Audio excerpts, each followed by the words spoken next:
Tuhan, kita akan berdoa.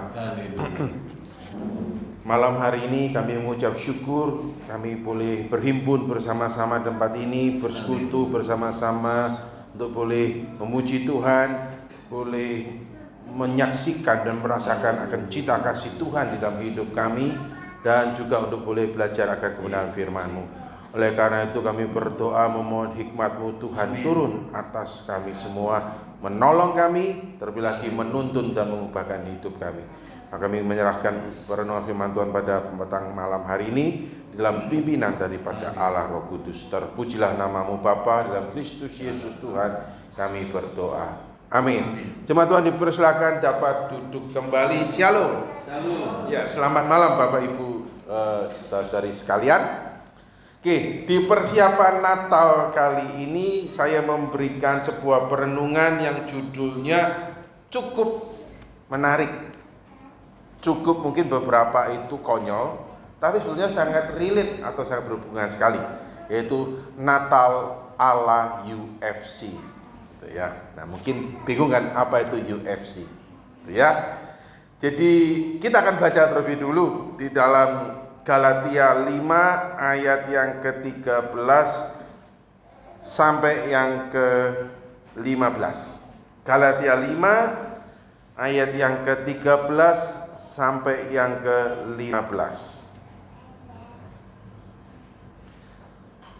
Saya akan bacakan buat kita semua. Galatia 5 ayat 13 sampai yang ke-15. Berbunyi demikian. Saudara-saudara, memang kamu telah dipanggil untuk merdeka.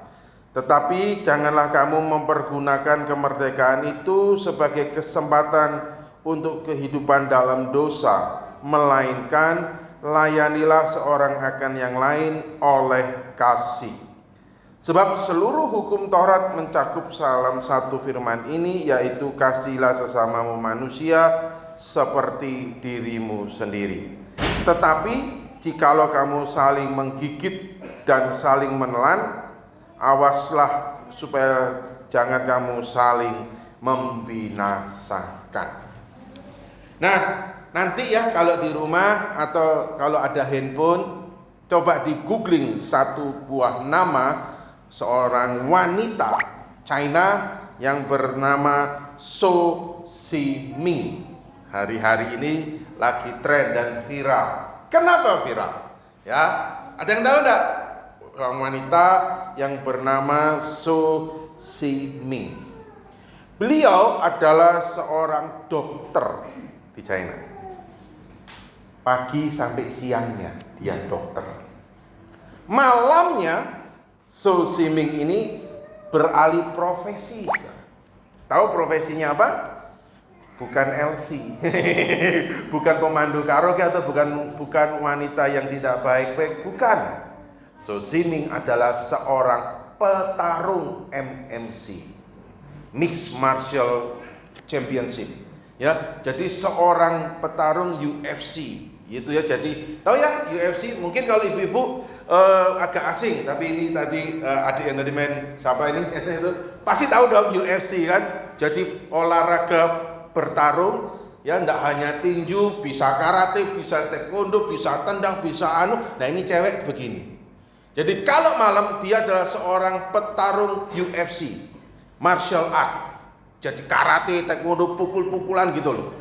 Tendang-tendangan yang sangat ngeri. Kalau di TV ada ya pernah lihat petarung sampai berdarah-berdarah gitu ya. Kalau tahu yang namanya McGregor, itu ya, itu kan seorang petarung yang sombong dan sebagainya. Ada yang Khalif atau apa ya, dunia itu.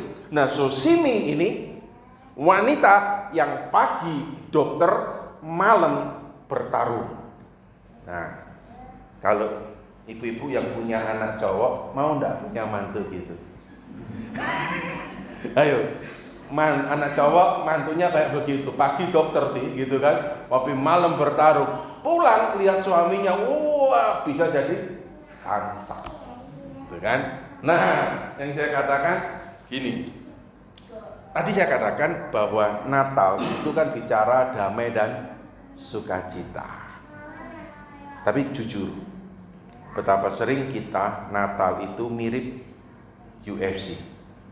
Natal ala UFC. Apa saya bilang? Apa tuh Natal ala UFC? Di hari-hari Natal ini yang kita biasanya berkata, wah damai dan sukacita gitu kan, wah gemerlapan. Tapi apa yang terjadi? Malah kita bertarung, malah kita bertengkar, malah kita saling menggigit, saling eker-ekeran. Kenapa? Karena sama-sama terlibat mungkin di dalam perayaan persiapan Natal. Mungkin kita tidak seperti Sosiming ini yang betul-betul bertarung secara fisik, teman-teman secara fisik gitu kan. Jujur kadang-kadang saya berpikir lebih mending kalau teman-temannya secara fisik, ya pisan sekalian tak buatkan ring, gitu kan. Tapi kadang-kadang kita bertarungnya eker-ekeran, jengkel-jengkelan, lalu gini caranya gak usah gereja-gerejaan gitu. Kalau gini apa panitia ribut sudah. Yang diributkan apa? Gitu kan. Kalau UFC itu yang diperebutkan adalah sabuk. Tapi kalau ini yang direbutkan apa? Nggak ada kadang-kadang. Yang direbutkan apa? Ego, agenda yang direbutkan. Gitu kan. Saudara, tadi siang ya saya ke salah satu gerai kopi, gitu kan? Di depan itu terpampang sebuah agenda yang menarik, gitu kan? Lalu yang baristanya bilang, Pak, nggak mau ini agendanya, tapi tentu dengan SK, syarat dan ketentuan.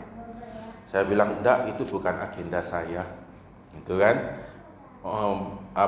Barista bilang, loh ya nanti bisa jadi agenda saya. Iya, itu mah agendamu. Saya harus transaksi sebanyak 2 juta kan untuk bisa memiliki agenda. Maka itu bukan agenda saya, itu agendanya toko ini, akal-akalan, ya bilang gitu kan sambil bercanda gitu ya. Dan lagi desainnya jelek, saya bilang gitu kan. Desainnya tidak sesuai. Apa orang gede kok desainnya gambarnya SpongeBob. Nah, tahu kira-kira gitu ya. Agenda sebuah gerai kopi yang lagi viral di Indonesia ini, kasih kalau kita itu menuruti kemauan mereka, yaitu transaksi sampai 2 juta, dikasih agenda. Agenda dia jadi agendaku, tapi gambarnya SpongeBob. Ya lucu, masa saya pakai gini yang ngisi-ngisi ini. Terus ya orangnya bilang begini, saya juga enggak tahu Pak, kenapa kok dia gandengannya sama SpongeBob gitu kan. Lah iya, kan itu kita ini kan untuk konsumsi dewasa, untuk eksmut katanya, eksekutif muda. Lah kok SpongeBob, dia bilang begitu kan. Nah, seringkali kadang-kadang di balik guyonan itu saya pikir, iya, itu yang kita rebutkan. Agenda saya harus jadi agenda kita semua. Yang satu enak, aku tidak suka dengan agendamu, agenda ribut. Contoh saudara, semoga di sini tidak terjadi. Kadang-kadang panitia Natal itu bisa ribut, saling gigit, ya kan? Saling bertengkar, saling menelan gitu kan, istilahnya menggigit dan menelan gitu kan, saling hantam-hantaman secara figuratif. Itu untuk hal apa? Konsumsi ya. Yang satu soto, yang satu rawon bisa ribut gitu kan. Yang satu sate, sama-sama sate aja bisa ribut. Yang satu ayam, yang satu kambing, yang satu babi, yang satu kelinci. Gitu. Tahun 2024 ini masa ayam terus, mau sekali-sekali babi gitu kan. Lalu sebelah babi, kolesterol kambing, padahal kambing ya bodoh. Gara-gara si ayam, kelinci, kambing dan babi ini ribut, saling menggigit dan menelan. Padahal sama-sama di sate. Akhirnya apa? Panitia yang saling sate menyate kan. Kelinci, kambing, sama babinya hanya melihat ulah kita. Nah, itu yang sering kali terjadi di dalam kehidupan kita. Nah, memang di dalam Galatia ini saya ajak untuk saya buka pada petang hari ini. Kenapa? Karena perhatikan di ayat yang pertama, supaya kita sungguh-sungguh merdeka. Kristus telah memerdekakan kita. Karena Natal itu kan bicara itu kan.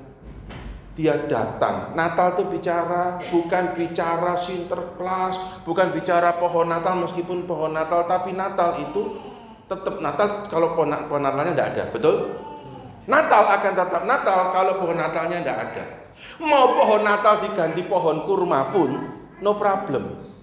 Kemarin guyonannya rame kan, seorang Habib ngomong, pohon Natalnya mau gua ganti semua sama pohon kurma. Bagi saya no problem. Pohon Natalnya mau diganti pohon kurma, mau diganti pohon kelapa, mau diganti pohon pisang, tidak apa-apa. Tetap kita bisa rayain Natal, ya. Tempat saya juga melayani mengajar kemarin menarik, saudara, gitu ya. Pohon Natalnya didesain dari buku-buku yang ada. Ada gereja kemarin yang masuk Instagram, pohon Natalnya dibuat dari peralatan dapur ya, kalau secara rumah tangga sampai tinggi gede gitu. Jadi tidak harus pohon cemara, hidup dan sebagainya, no problem. Kenapa? Karena Natal itu bukan bicara pohon Natal. Natal juga bukan bicara Sinterklas, gitu kan? Karena Natal bukan memperingati Santo Nikolaus, tapi Natal memperingati apa? Yesus yang datang ke dalam dunia. Nah, Yesus datang ke dalam dunia itu untuk apa? Ya untuk supaya saya dan saudara bisa dimerdekakan, betul? Dimerdekakan dari apa? Dari belenggu dosa yang upahnya adalah maut. Natal itu kita dimerdekakan atas dasar apa? Atas dasar kasih Allah, bukan atas dasar kebaikan kita, bukan atas dasar agenda kita. Justru karena di tengah-tengah kita berdosa, Allah datang. Karena itulah Yohanes 3:16. Tujuan Natal itu kembali kita mengingat bahwa kita itu sesungguhnya telah dimerdekakan. Ayat yang pertama. Maka inilah sebetulnya juga mengajak kita dalam persiapan memasuki Natal kembali melihat di dalam Galatia, di dalam relevansi aplikatif sehari-hari. Paulus mengatakan supaya kita sungguh-sungguh merdeka, Kristus itu telah memerdekakan kita. Natal bicara Kristus yang telah memerdekakan kita. Karena itu berdirilah teguh, dan jangan mau lagi dikenakan kuk perhambaan. Dan juga janganlah lagi dikenakan dengan agenda-agenda lain yang pribadi. Tetapi hendaklah kita hidup oleh Roh. Itu kan bukan menuruti keinginan daging. Itu sebetulnya Paulus ngomong gitu. Nah, di tengah-tengahnya Paulus mengingatkan, saudara-saudara, memang kamu telah dipanggil untuk merdeka, tetapi janganlah kamu mempergunakan kemerdekaan itu sebagai kesempatan untuk hidup dalam dosa. Eker-ekeran itu Tuhan Yesus mungkin menangis. Aku datang itu supaya kalian itu merdeka, dan dengan merdeka itu gunakan kasih yang sudah memerdekakan kamu itu untuk mau melayani seorang akan yang lain. Itulah ayat yang ke-13. Itu kan? Kenapa? Karena hukum Taurat itu bukan bicara untuk menonjolkan kehebatanmu, bukan bicara untuk menunjukkan, oh ini loh aku rohani, ini loh aku sempurna. Enggak. Maka itulah Paulus mengingatkan, sebab seluruh hukum Taurat tercatat dalam satu firman ini. Itu ya. Kenapa Rasul Paulus itu mencakup satu firman, tidak bicara kasihlah Tuhan Allahmu dengan segenap hatimu? Karena konteksnya Paulus itu ingin menegur tingkah laku jemaat di Galatia yang hanya untuk menonjolkan agendanya, yaitu ingin nonjolno aku paling hebat, aku paling rohani, aku paling sempurna. Akhirnya apa? Eker-ekeran, bertarung, ya begitu ya. Maka itulah Paulus sebetulnya menekankan kasihlah sesamamu manusia seperti dirimu sendiri. Maka lalu dipanggil, tetapi jikalau kamu saling menggigit dan saling menelan, awaslah supaya jangan kamu saling membinasakan. Akhirnya apa? Apa yang maksudnya saling membinasakan? Natal kita geser Kristus, kita gantikan dosa ego kita. Akhirnya Natal itu tidak lagi bicara damai, bicara kontok-kontokan. Nanti kalau Natalnya selesai, wis gak gerejo-gerejoan, nah itu saudara kan akhirnya seorang akan yang lain terhilang dari komunitas anugerah. Udah aku pindah gereja lain, itu kan? Saya pindah gereja lain tidak akan menyelesaikan masalah. Anda sedang memindahkan masalah. Anda sedang mentransfer masalah, gitu ya. Maka kalau kita itu jangan transfer masalah, transfernya transfer duit, gitu, transfer persembahan. Nah, maka pada petang hari ini, di dalam kita menyambut Natal, mari kita renungkan kembali apa itu Natal. kemerdekaan yang telah diberikan oleh Kristus. Itu jauh lebih indah ketimbang mau ada soto, mau ada rawon, mau ada sate ayam, sate kambing, sate babi, sate kelinci, apapun itu. Tidak jadi masalah, betul nggak? Saya suatu kali ditanya, Pak, mau makan apa? Makan apapun lah. Apapun tidak dijual, Pak. Ya sudahlah, makan apapun yang berkaki kecuali kaki meja. Itu pun karena keras. Kalau lembut dan empuk, saya makan juga kira-kira itu kaki meja, gitu kan? Tidak jadi masalah mau makan apa begitu ya. Saudara, suatu kali saya pernah buat pelayanan, diajak sama teman kan, mau makan apa bro, gitu kan? Wis mau makan apa? Mau makan di kafe bintang 5 tidak apa-apa gitu. Penatuannya mengizinkan. Bener dengan? Iya bener. Yuk, aku pengen makan sesuatu. Saudara, ada sebuah tempat makan yang saya sukai di salah satu kota di Jawa Barat. Itu kalau makan, saudara, itu ditemani dengan rembulan. Romantis ya. Artinya apa? Pinggir jalan. Kerennya apa? Ditemani dengan rembulan. Itu kan? Makannya sambil berdiri. Dan kalau makan harus rela antri. Nah, saya ajak dia ke situ. Kenapa? Karena kalau saya pergi sendiri, bingung parkir mobilnya di mana. Gitu kan? Kalau sama dia orang lokal, dia tahu parkir mobilnya di mana. Kesempatan dong. Gitu. Terus dia bilang gini, bener kamu mau makan di sini? Iya, dia bilang gitu kan. Mau enggak gitu? Terus dia bilang begini, kamu tahu enggak? Seumur hidup, dia bilang begitu. Seumur hidup, gara-gara kamu malam ini aku baru makan di sini pertama kali. Saya bilang, iya. Aku loh enggak pernah makan yang langsung diterangi rembulan. Terus saya bilang begini, saudara, rodok sombong. Di Surabaya itu, gitu kan? Di Surabaya itu kafe akeh. Buaya ya saudara ya. Surabaya itu kafe akeh. Mau makan di mall di Surabaya itu mall yang akeh. Tapi yang kayak begini di Surabaya nggak ada. Ini yang disebut dengan khasnya kota ini. Mau cari di Surabaya nggak ada. Maka kalau kamu tadi bilang mau makan apa, saya makan yang di Surabaya nggak ada. Gitu. Dan betul kan? Karena di Surabaya nggak ada, di Bandung juga jarang. Kamu yang orang Bandung ya, saya bilang gitu, Bandung aja nggak pernah kan coba untuk makan di sini. Iya sih. Saya juga baru pertama kali, jadi dia saudara juga baru pertama kali gara-gara saya makan yang harus berdiri antri keringetan di bawah rembulan. Tapi ketika setelah makan saya bilang enak enggak? Enak gitu kan. Tapi aku ya wedi apa? Wedi lek besok gak iso ke gereja apa? Wis ngeri yo sambel. Saya cuma bilang begitu. Norit. Udah habis gini kita ke Indomaret atau ke Alfamidi ke beli apa? Nori, yang bilang gitu. Wah, ternyata saya bilang itulah kadang-kadang itu kedagingan memang lebih tinggi. Tapi tidak apa-apa. Norit, saya bilang begitu ya. Tapi kembali lagi, kadang-kadang kita tidak terlalu menjadi masalah. Ya. Apapun yang kita makan kalau kita terima dengan rasa syukur, kalaupun harus berakhir dengan norit, ya tapi kalau kita bahagia cita-cita paling kapoknya. Ayo. Bapak Ibu saudara sekalian, kalau kita makannya enak meskipun tahu itu kotor-kotor, kapok enggak? Kapok. Kapoknya berapa lama? Sehari. Betul enggak? Namanya kapok lompok. Sehari. Minggu depan kalau diajak namanya enak ya enggak apa-apa. Kayak saya itu kadang-kadang kalau tahu enak meskipun tahu itu kotor, jurus andalannya norit. Gitu ya. Tidak untuk dicontoh. Gitu ya. Nah, maka pada petang malam hari ini mari kita kembali memaknai apa itu Natal, ya, dan bagaimana kita merespon yang persiapan Natal untuk melihat apa sih yang penting, yang esensi, yang harus kita perjuangkan. Kasih. Saya akan tutup renungan malam hari ini. Saudara, suatu kali saya pernah melihat ini ya, dan saya tertarik sekali. Ya, saudara tahu main ini, gitu ya. Jadi saya tuh pernah melihat ini, tertarik. Kenapa tertarik? Karena setelah saya main tuh saya mendapatkan banyak sekali ilham. Ilhamnya kira-kira begini. Ya, suaranya terdengar ya. Bukankah kita itu seringkali kayak ini ya, saling pukul-pukulan sampai modiar. artinya modar pukul-pukulan ya.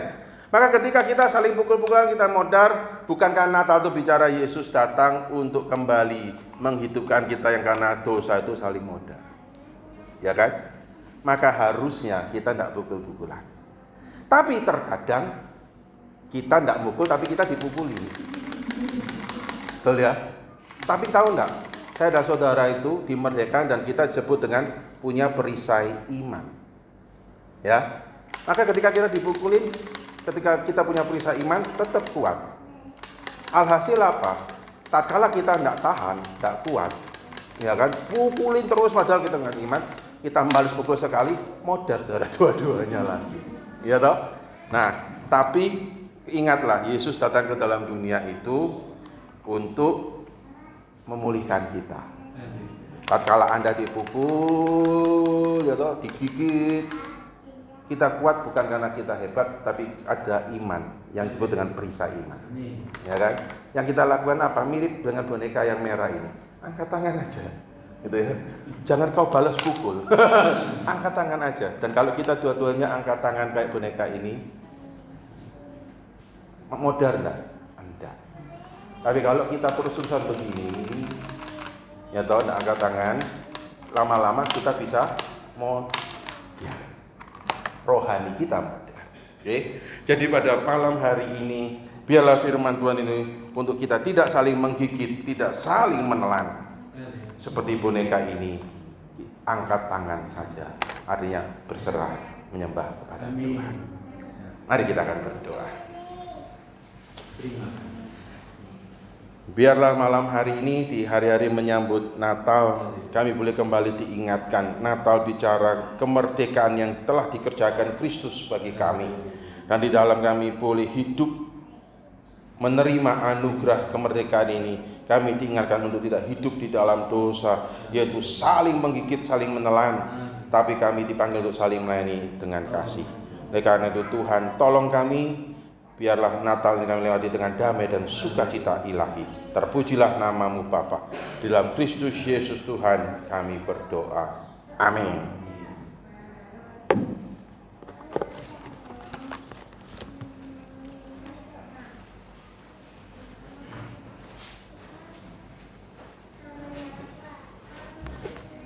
Puji Tuhan, saudara-saudaraku, kita diberkati Tuhan pada malam ini dengan firman Tuhan, supaya kita jangan saling menggigit dan saling menelan.